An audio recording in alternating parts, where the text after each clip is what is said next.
How do archaeologists identify index artifacts? Imagine walking through an ancient city and finding a piece of pottery that seems to tell a story about its time. How do archaeologists know exactly when that piece was made? Well, they use something called index artifacts. These are special objects that help them figure out the age of other items at a site.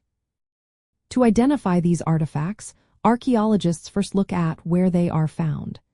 They examine the soil layer or stratum where the object was buried. If the artifact is in a specific layer, it's likely from the same time period as other objects in that layer. This is part of relative dating, which helps create a sequence of events without knowing the exact date. Next, they study the artifact's shape, style, and material.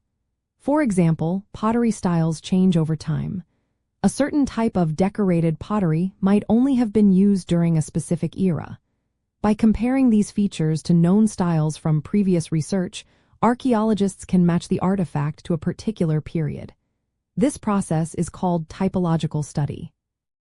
They also cross-reference their findings with established chronologies. If the artifact matches a type that is already dated from other sites, it becomes a useful marker for dating nearby objects.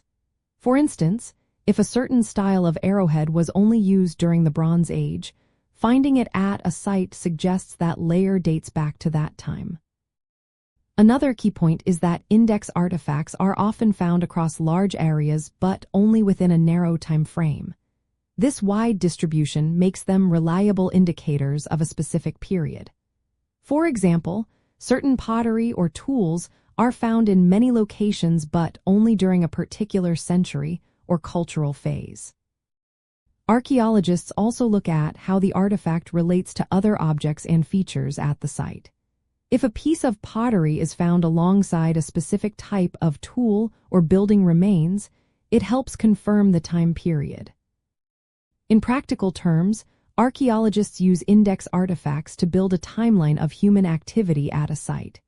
They help date layers when absolute dating methods like radiocarbon dating are not possible or practical. For example, pottery styles that evolved over centuries serve as a kind of calendar for archaeologists. To sum up, archaeologists identify index artifacts by their unique features, their position in soil layers, and how well they fit into known styles and timeframes. These objects are like timestamps that help piece together the story of the past, making it easier to understand when different cultures thrived.